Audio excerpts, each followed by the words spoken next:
In Wendy Williams' The Movie, Lifetime gives us an autobiographical look into the life of this hit talk show host and famously unstable Statue of Liberty. I haven't seen a symbol of American democracy collapse that theatrically since a couple weeks ago. In this tell-all story, Wendy Williams doesn't hold back anything, except for key details and events that would help us understand her as a three-dimensional person. With an excruciating amount of voiceover narration, terribly unconvincing period looks, and a delusional lack of self-awareness, I'm starting to wonder if the only authentic thing that executive producer Wendy Williams contributed to this film was her collection of human hair wigs. So settle in, my little chickadees, because we have a lot of hot topics to discuss in another How You Doin' installment of Clip Breakdown. Hello television viewers, my name is Nick. Thank you so much for joining me once again on my channel for another installment of Clip Breakdown. This is the playlist where we dive into our favorite movies, TV movies, other content, and we break it down into individual hot topics so that we can get it up on the screen and dish about all the details, such as, is this movie a f***ing mess? And I've got a spoiler alert, yes it is, when we're talking about Wendy Williams the movie, and I'm excited to get into it with you. But first, give this video a big thumbs up if you want to see even more clip breakdowns on Lifetime movies like this. But most importantly, if you're new to my channel, I would love to have you click that subscribe button right down here. That way you never miss new videos from me. I upload 2 new ones every week, so turn on notifications and you'll always be the first to know when there's fresh, hot topics. I keep saying hot topics. Also, I've got merch such as this new Hello Television Viewers design, which is also available in t-shirts of all colors and whatever. Also, this design where you're just a television viewer. Shout out to the rainbow color bars. That's because we're gay. I'm so excited to talk about this movie. I feel reinvigorated. We've been doing a lot of Disney Channel original movies, which I love, but getting back to my roots with Lifetime is always much needed. In this Wendy Williams piece, let's just get into it. I'm so excited. I also took a caffeinated breath mint because I didn't have any kombucha. This movie begins with present day Wendy, and we hear her like voices struggling in her head about all of the hardships of her life. Whoa, at first I thought we were watching a documentary about the mud-cracked deserts of Arizona, but that's just your under-eye concealer. They said, can we get a macro lens and a CGI tear for the popcorn ceiling texture under her eyes? By the way, I'm not making a comment on the actress's actual skin, I'm just talking about the dry-looking makeup. Here's a tip, I've been a makeup artist on set before. You never let the man behind the camera tell you if the makeup looks good. If they're going in for a close-up, I need to get in there and apply some sort of moisture to those under eyes because they just start to look crepey once the concealer dries out. See, look at my under eyes. Oh, wet, soaking wet. But actually, Wendy's face is wet too, with a fake tear. Do you think the news outlets would be nicer to you if you cleaned off a few of those eyeshadow palettes? We've got to trace the serial numbers on these because they look like they've been looted from a Smashbox Cosmetics. Speaking of, the makeup artist and the hairstylists come in and she's like, oh, I'm doing fine, let's get out there on stage. And then she does. She's like, hey crew, love you guys. I never realized that Wendy Williams always wears sneakers on her show. She never wears heels. Also, Lifetime, if you're watching this, please don't copyright this video. We've had an agreement since Christmas. You love my reviews because I say only nice things. 4, 3. Okay.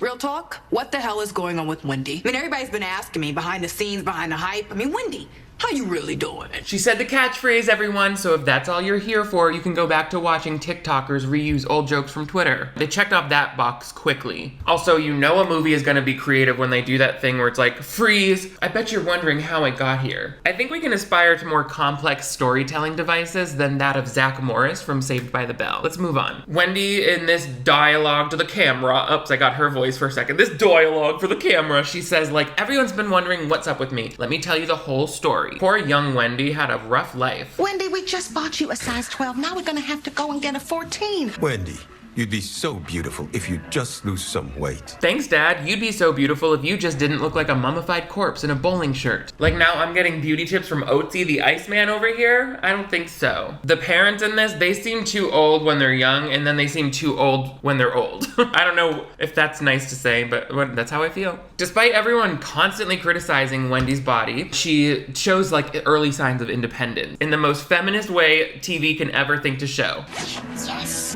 Ta-da!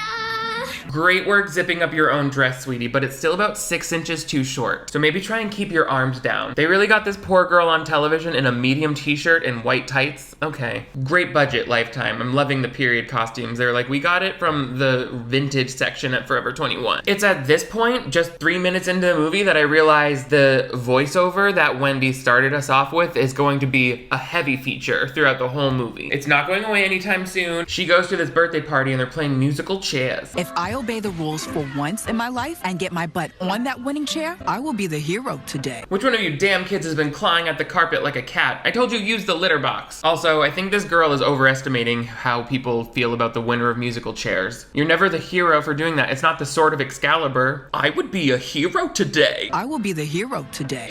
Such odd vocal performances from the actress Sierra Payton throughout this. I mean, it's close to Wendy Williams most of the time. For some reason, this musical chair experience is conflated to be like a very formative kind of thing for her. It's my birthday. I was supposed to win. Turns out, even when I do play by the rules, things don't always go my way. I'm the fat black girl who broke the chair, but she gets to cry. See, like right there, I think the voiceover goes a little more Harley Quinn than Wendy Williams. Also, not them gaslighting children who watch this movie into thinking that that little girl actress is in any way overweight. Like, she's just a normal weight child. How is that gonna make kids feel? Why can't they just not do this? Just don't put kids in movies. That's my solution. It's a bad business. Oh, let me drink from my mug. It's branded. I just wish that they could have found a more powerful way of showing this exclusion that made it clear that Wendy felt excluded because of her race and her size from a very young age. The poorly staged musical chair experience just felt a little cheesy to me. I think I need the kids to be a little more vicious in how they're attacking her. I know that's a crazy thing to say, but I want to see some Stephen King level bullying, face in the dirt. No, let me pull it back. Let's just watch the next clip. All those gorgeous celebrities with their perfect bodies. Watching this 10-year-old long for a gas station magazine that says gay photos is making me feel very seen right now. I was always looking over at those men's health magazines at any stores like, maybe I'm into fitness. Also, that guy in the magazine said, oh, don't tell my wife I did some stock photo modeling. So they set up early on that Wendy had a fascination for the celebrity and she was a bedwetter. It's your weight putting pressure on your bladder. It was anxiety. Let's try a new diet. Tuna fish in brine with mustard. Ma'am, do I look like a dolphin at SeaWorld? Wendy, you need to run. They're trying to turn you into Flipper. Next, they're gonna be like, don't you want us to drill a blowhole in your back and send you to the zoo? Also, I love how she throws mustard into that combination like it's gonna make it smell any better. Like, why don't you back off, mother? You messing with my mercury levels is never gonna make me stop pissing myself. You just need to get into that. But even from a tiny age, this girl knew that her hardships were going to make her a star one day, magically. I told myself, one day, you will show the world that a big girl can handle hers. I love it when biographical films make it seem like the subject had instantly bird's eye perspective on their early experiences. Like a kid drops his ice cream cone and then he's like, I'm gonna free the slaves one day. It doesn't work like that. It was from that moment on, I knew I would become Helen Keller. I think a lot of interesting things happen to people in college. Apparently, Wendy doesn't feel the same way about her own life. And I know she didn't write or direct this movie, but she was an executive producer, and clearly this was based off of her books. Because I read the foreword and some of the first chapter of one of her books got the heat, and trust me, this is all coming right from there. I got myself to college and discovered radio. But we didn't have the budget to shoot that, so we'll just tell you about it over this rejected B-roll from an American Girl movie. It was here that I realized a lot of confusing details are making it into the voiceover, even when they don't really match what's on screen. Like, they talk about her going to college, and then we just see her talking into a microphone on her hairbrush forever. So it's very boring to show me, like, just 2 minutes, basically, of her walking around this bedroom that doesn't even look like it's from the 70s. It's almost like, why are you telling me about extra stuff that's happening in the voiceover if it's not in the movie? Just skip over it. Because otherwise I'm like, well, you're not showing me that, you're just telling me about it. Goes back to the show don't tell rule of filmmaking. By sophomore year, I had my own radio show. I set my sights on the Big Apple. That's where my idol, DJ Carol Ford, was working. Hold up, does watching this movie use one of my free audiobook credits? These are very visual story beats. I want to see her discovering radio for the first time. What was that like? She said she was a sophomore in college. Like, that must have been cool. Did she see some guy doing a voiceover and he was like, I'm the DJ of the college and everybody loves to see me? And she's like, that looks awesome. And some girl was like, you can't do it. And because the girls don't do that. And she's like, watch me. That would have been a scene right there. But instead it's just a quick line of voiceover over nothing happening. A lot of biographical movies and books and memoirs, for that matter, will condense and combine events and characters. It's just taking a little bit of creative license with your life events to make them more of like a regular narrative story, but you work to preserve the actual message of, or the essential truth of your life. I mean, a lot of movies go too far with glossing over important details, and that's where you get like whitewashing, straight washing, and you know, the things that people complain about when they see a biographical work. But in this case, I'm just getting voiceover about who your idol was, and I don't know who that is. I'm not seeing her. So it's not adding anything to the movie. It's just noise. Let's watch this girl have a slumber party with herself some more. In the beginning, I had to go where the work was, including going to St. Croix. But I did not give up. I always had a backup plan. Wow, sounds like some interesting years abroad there. Too bad all we got to see was the animated map from Dora the Explorer.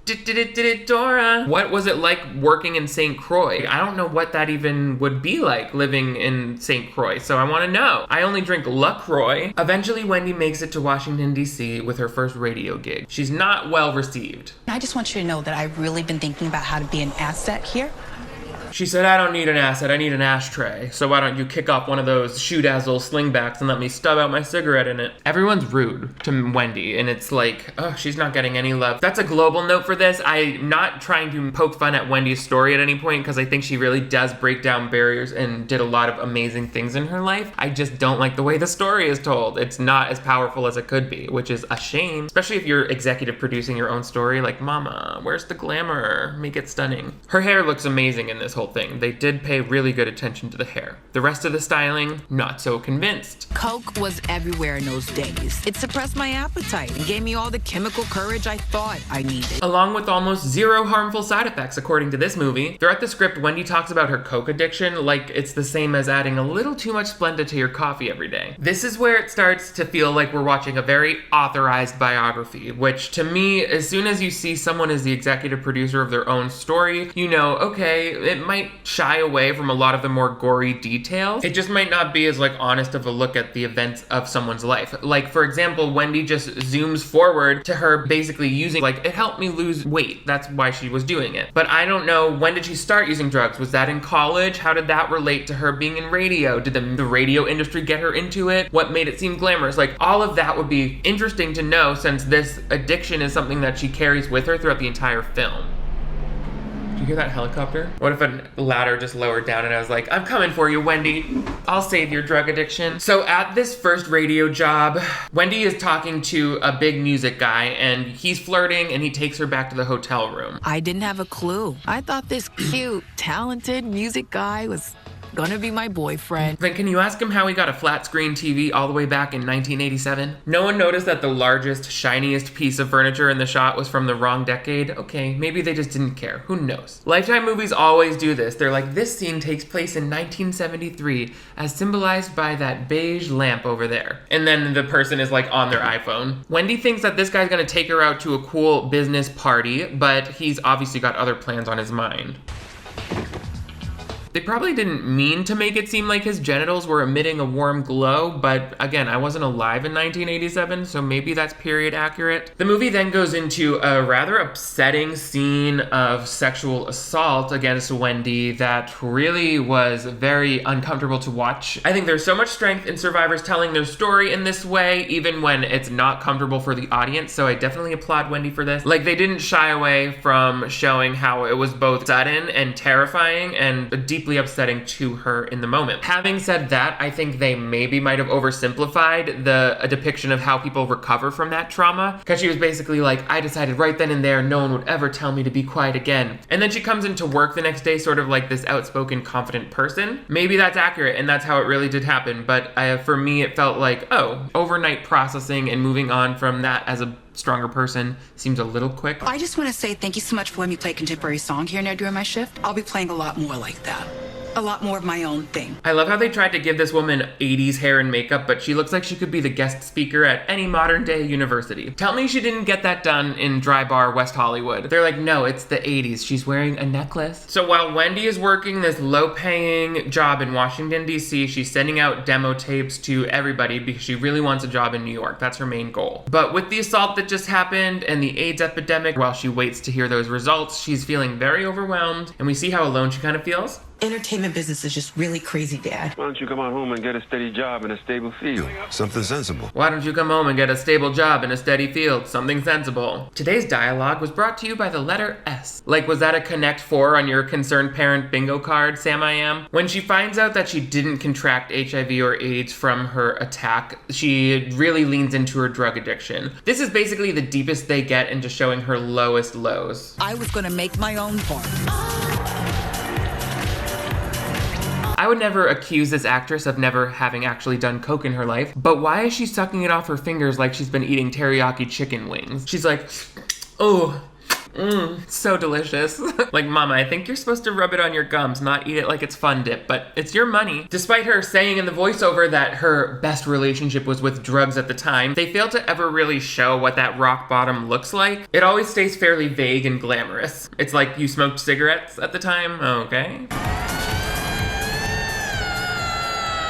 That's gonna be me at the club if they play 911 without the Chromatica 2 intro. And again, although she talks about this drug addiction being a part of her life for most of the story, she also sort of has the tone where it's like, but it never got the best of me. Which I just think is like robbing the audience of the lessons you learn from eventually conquering this. My shift on WOL wasn't until 3 in the afternoon. That gave me plenty of time to sleep it off. I was never late, and I never missed a single shift. She shows up to work cracked out with a nosebleed like, yes, but I'm on time, so everything is perfectly under control. Let's get started, shall we? Again, after this portion of the movie, they never touch on the consequences of her drug use again, even though she's still using them off screen. I was my own best friend.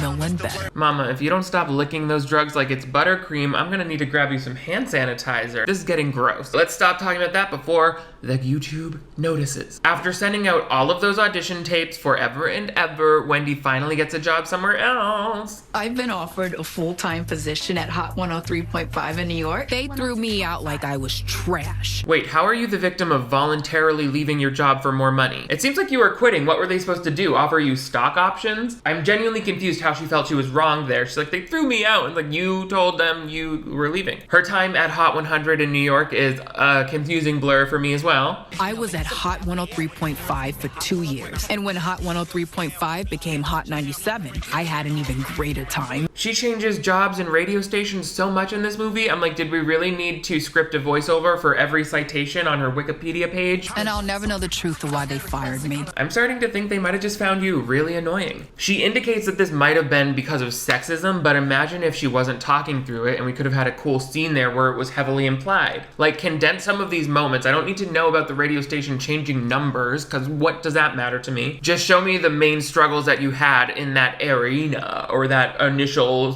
time breaking into the New York scene. Is the guy like, sweetheart, you don't got the guts to be on here because you don't got the balls to be on here because you don't got the penis to be on here because you don't got the pubes to be on here. Like, what was the conversation? Let me know so that I can feel for her. I feel like I'm not on this ride with her. I'm just like soaring over it like an astral projector, someone in a coma, you know? Astral projection, cause my body's in a coma, comatose. Her next big goal is that Wendy wants to work for Carol Ford, her main radio idol, and so she goes to Kiss FM, where she works, I guess. I parked my ass in the lobby of Kiss FM every day. While at night, I worked as the only black girl on air at an all-white pop station. No growth for me there, though.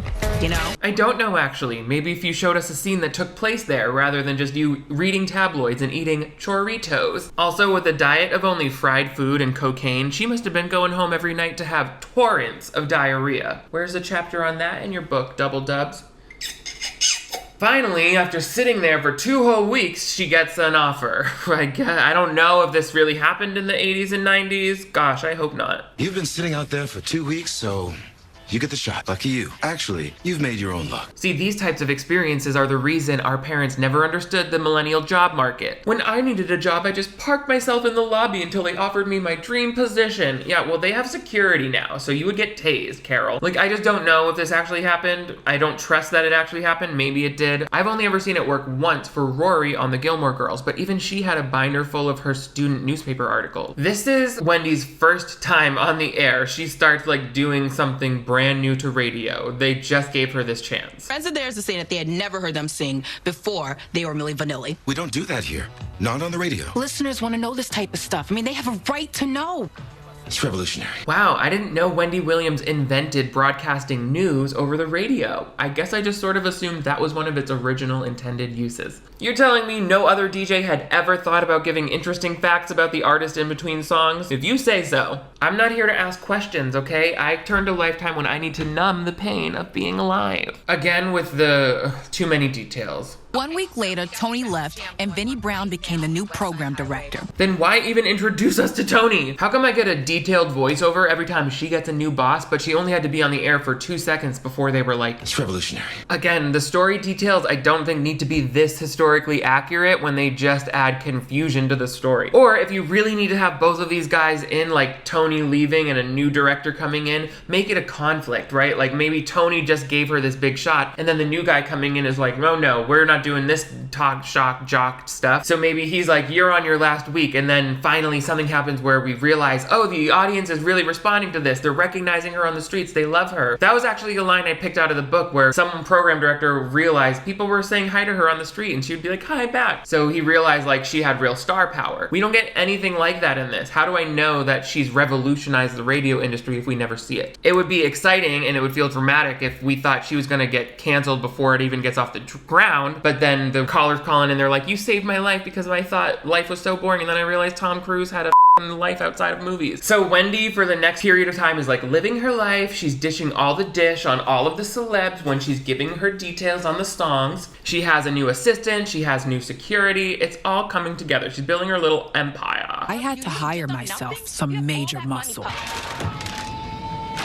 Thanks, Corey.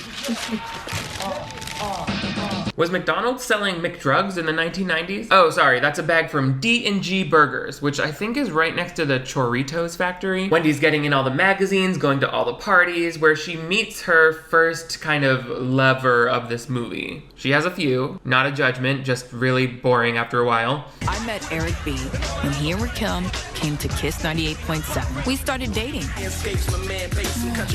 Heterosex. My foot is cramping just watching her hyperextend against that pleather headboard. Personally, I find it more romantic when I'm not being folded like a greeting card. She's like, oh, just ignore that sound, sweetheart. It's just my perineum tearing. They give us a little bit of sexual scene here with her getting railed. And then the next morning, he's like, can I borrow your car? And she's like, yeah, just bring it back by this time because I gotta go to work. And then he doesn't bring it back in time and she's almost late, even though she's in New York City and could have easily taken a cab. Look, there's 2 cabs right here in this clip. I should have realized I was just a booty call and he was using me. I rented him a car on my credit card. I love how those are the New York City taxis from like not anywhere near 1997. Also, you rented him a car? What was that, your first time riding cowgirl and it's got you acting crazy? This is why I think it's healthy for straight girls to lose their virginity before leaving college. You can read more in my new poorly researched guidebook, Don't Wait Until You Graduate, a girl's guide to learning that no D is worth it. She totally drops this loser, but then 2 weeks later, she has an APB out for her because the rental company is waiting for that car back. So she has to call this guy back and she's like, you told me you returned it 2 weeks ago. What the hell? Bring me those keys. This is stressful because it's financial. And also I'm like, okay, I guess this is something to watch.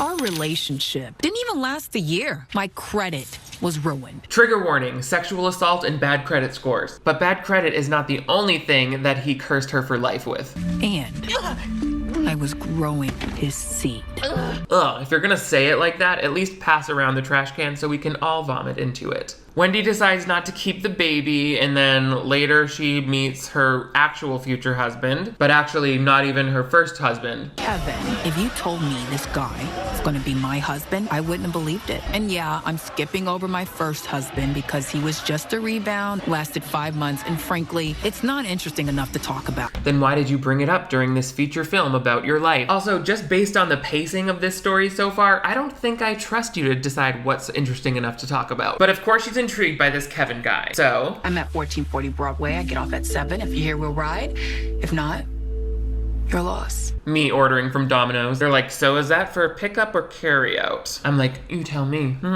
So Wendy and Kevin do start dating, and then they instantly, you know, this is the main relationship of the movie. You know how attractive a thug is when he lets his guard down? Your experiences are not universal. Listen, the closest I've ever gotten to that is having a boyfriend who doesn't sound like a girl when they talk. And can I just say, not that important. Anyway, Wendy and Kevin, they have a lot of sexual chemistry, although we don't really see it on camera. Probably thankful for that. I'm feeling you so much. The music implies that this is supposed to be romantic, but because he's fully clothed, it kind of just looks like a very unprofessional proctologist visit. Later on, Wendy really feels like she can open up to Kevin about the insecurities she's faced with her body her whole life. I don't want to be exhausted anymore. I'm planning on getting liposuction and breast implants. I'm just sick of how my outside doesn't match who I am. And here. Aw, Wendy's inner child has huge back-breaking tits. I'm all for anybody getting the cosmetic surgery that they want to make them happy, but the movie doesn't really go much deeper here than explaining it will make her feel beautiful on the outside when she's skinny. Especially since the actress is already very thin here. I mean, you really only notice when she gets the breast implants, but she says she's getting liposuction as well. I think it's a lot to go into to talk about this woman kind of approaching adulthood and finally making peace with her body. They just don't really have the time to get into the complexities of it here, I'm afraid. It just feels very surface level. So let's talk about these breasts. Yes, sir. Do you want me to use my girl voice? Yes, doctor. I want them that big. I'm a big girl who needs big girls. Me picking out Danishes at the bakery case. Wendy mentions how her husband makes her feel totally supported in this decision and she didn't feel alone anymore. So I was like, okay, I definitely get the connection where like her dad barely cared about her struggling earlier and now she feels like she has a partner. But I mean, it's just so long. This movie feels long. It's only 80 minutes and I'm like, oh.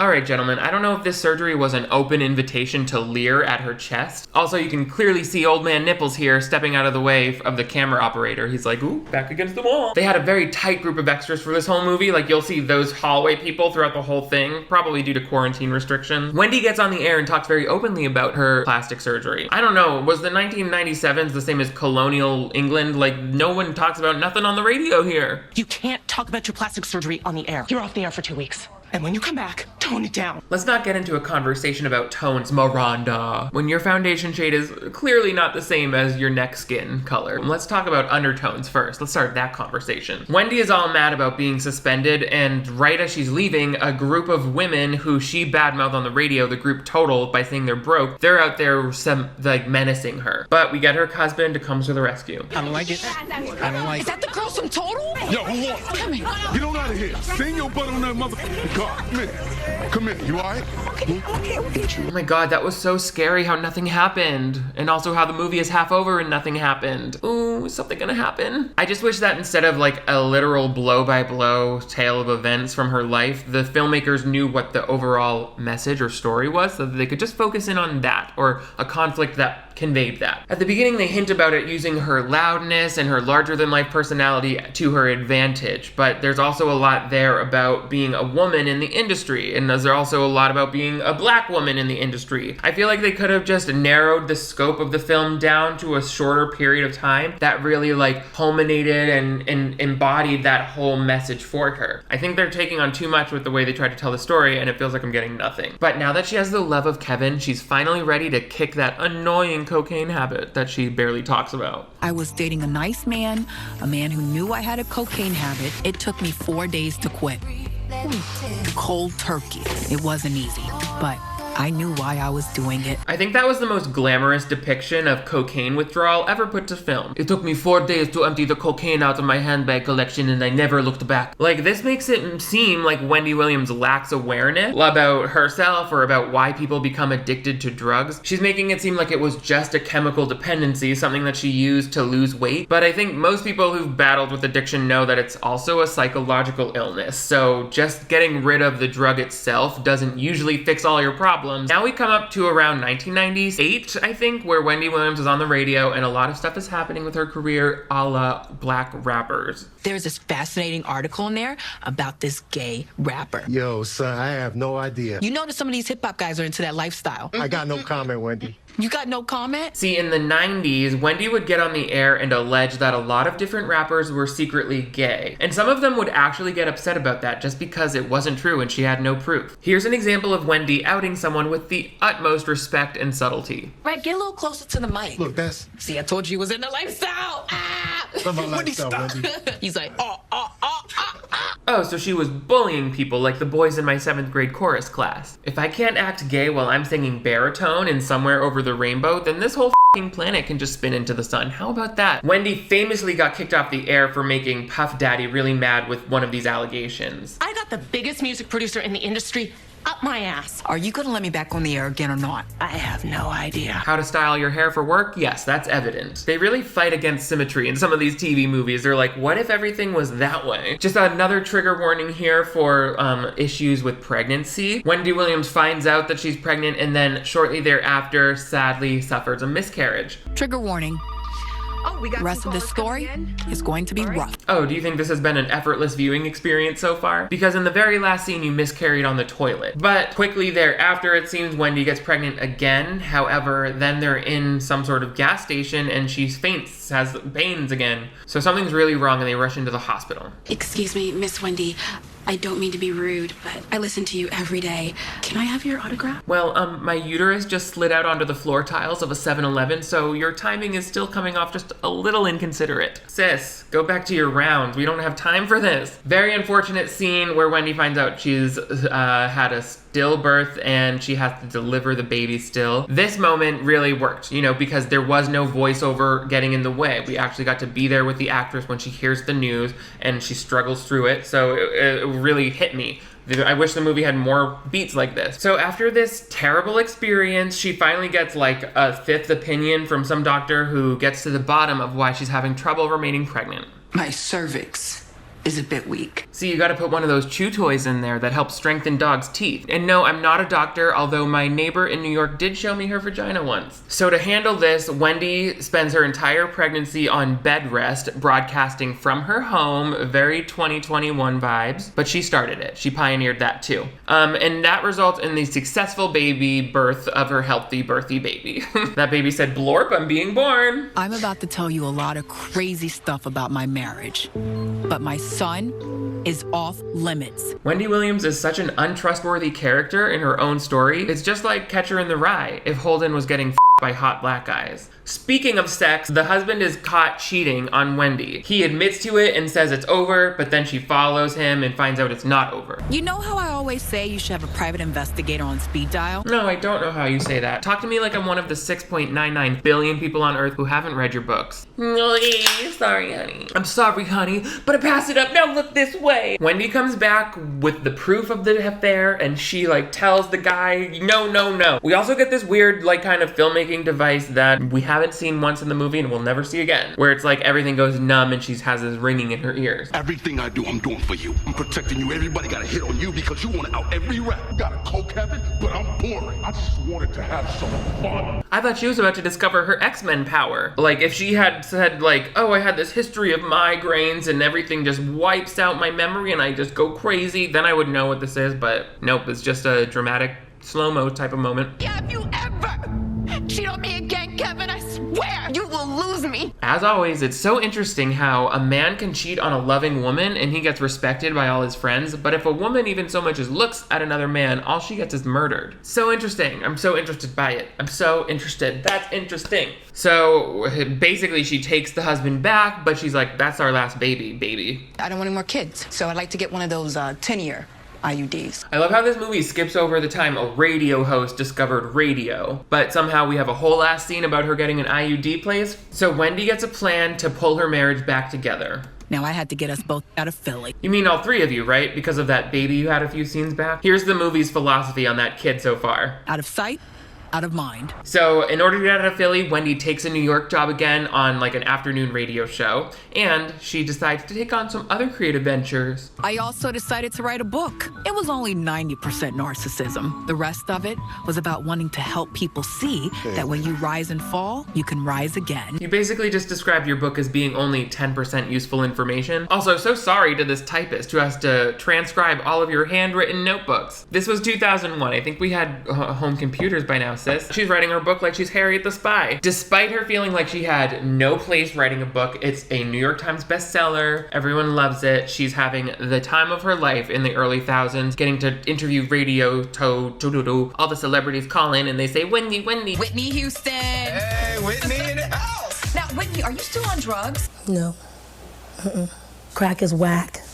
I feel like I've heard some of these old Wendy Williams radio show things. Like I remember hearing Wendy Williams on the radio before I remember seeing her on TV. Yeah, I was just young. I was just really young at the time. Like just a baby, just like such a baby. So I don't remember. But yeah, she would talk to celebrities and ask them all the tough questions. We have Miss Mariah Carey. This big change, was this before or after your breast implants and all that stuff? Oh my God, she hung up. Of course she hung up. They don't call her the accessible chanteuse. Of course the movie wants to throw in how she discovered all these big names early on. I know this guy Kanye, he's producing for Jay-Z right now. I see really big things for him. Followed by increasingly smaller things, culminating in a guest appearance on a declining reality show. For the next few years, things are going great for Wendy at work, but things don't seem right with her and her husband again. At this point, I'm sick of your husband cheating on you. I say, just sue the bitch. Why are you collecting the money instead of pushing the liquor? I don't know. Kevin told me to be here. All right, well, don't pull an attitude with me when your face looks tired. And like, how many affairs am I supposed to watch this guy Kevin have? It's getting really sad and long, like Mitch McConnell's face. But despite Kevin's philandering, he does get into the TV biz for Wendy. Like, he's ignoring all of these low-grade offers to be on The View or co-hosting gigs and waits till they get an offer for her very own show, which they finally get. They ordered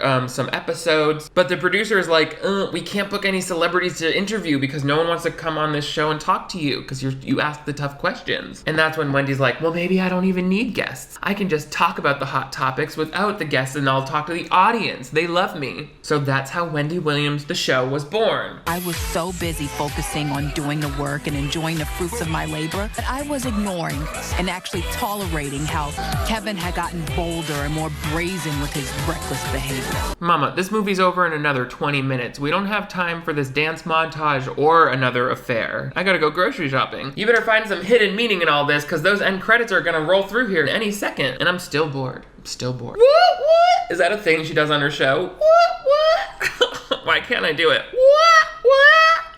What? Kevin is acting so out of pocket. He's like knocking chairs over at meetings, which to me is like, excuse me, that's too loud. So she corners one of his friends and asks him. He's in Miami with Nikki. They live in a house in Jersey, not far from y'all place actually. We're walking around like she owned the place, bringing us wings and Henny. Do chicken wings pair well with whiskey, or are men just disgusting? My stomach just stapled itself shut thinking about that. Wings and Henny? So Wendy goes to this house in New Jersey and peeks in all the windows like a little peeping Tom. We live for it. And she leaves a message that she knows this is going on.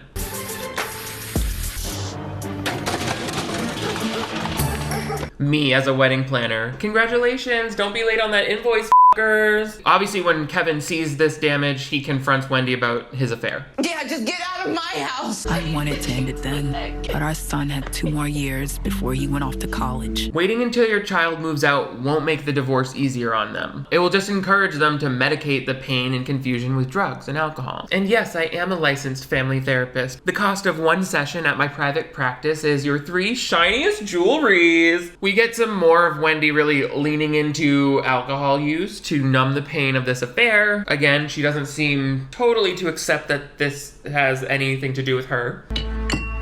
Show me a woman whose husband moves his side piece into a home who doesn't start downing some wine, and I'll show you a liar. Imagine making a movie about your drug and drinking problems without ever actually admitting that you had a drug or drinking problem. She said, anyone would drink that much in my situation, and if they wouldn't, they're lying. Therefore, I should be allowed to drink more wine because I'm the only honest one here. Where's the corkscrew? Like, honey, it's not coming off right. She can say that this was all justified, but we all know what happens next. It's time for our How You Going Halloween costume contest. Our first caress.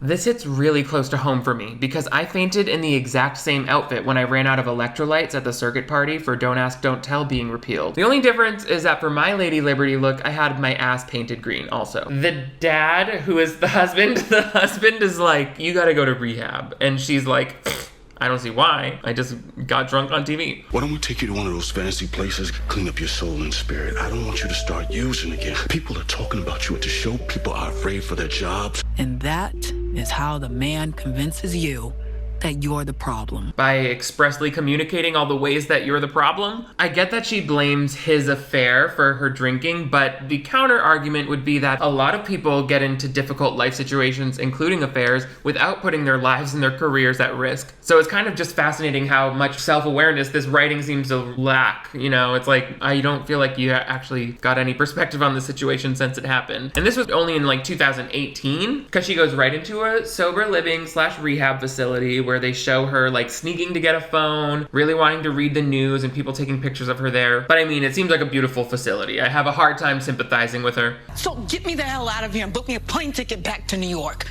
Because I gotta say my show. Fine, yes. I agree to continue rehab. Then what was the point of this whole phone call? Just to fill the gap between the Boniva commercial and the Febreze commercial? They just wanted to show up this sequin pajama set, like Oprah's favorite things? We just get so much of this pointless stuff, like I don't need to see that if nothing comes of it. What are you talking? Why are you showing me that? But she's finally back on the air. I've been living in a sober house. Lights out by 10, and then I come back to see you all again the very next day. Oh, so like the schedule of just a normal person with a job. Do we have a Medal of Honor for Miss Wendy Williams the Noble? Throughout the movie, Wendy implies that rehab was just a big misunderstanding by peppering in subtle hints that she's not an alcoholic. I'm Wendy. I'm not an alcoholic. Got it. In fact, as part of her post-rehab condition, she has these guys, these like sober coaches following her around all the time, and they really don't want her to work. So she has to like escape their grasp to get back to meeting. Caviar, my favorite. Yeah, she eats her caviar with churritos. It's just like that Fergie song.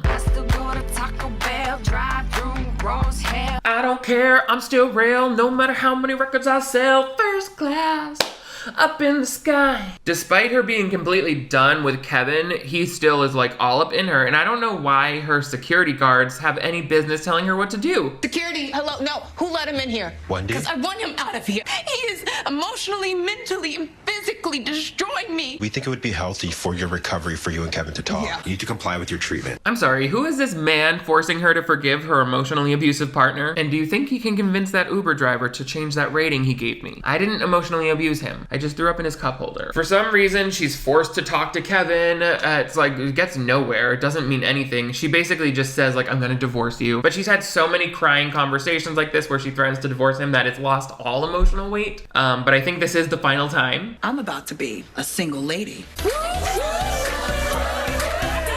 Now it's time to party, and you are all invited.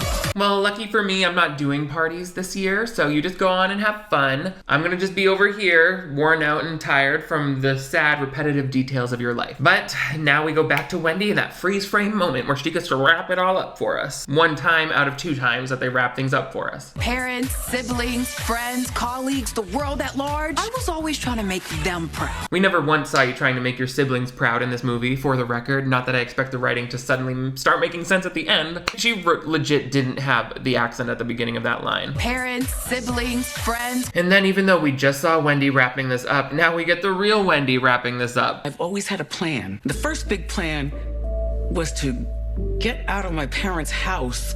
Oh my god, we just saw the movie. We don't need the recap. This isn't a very special episode of 90210. I got one question for you.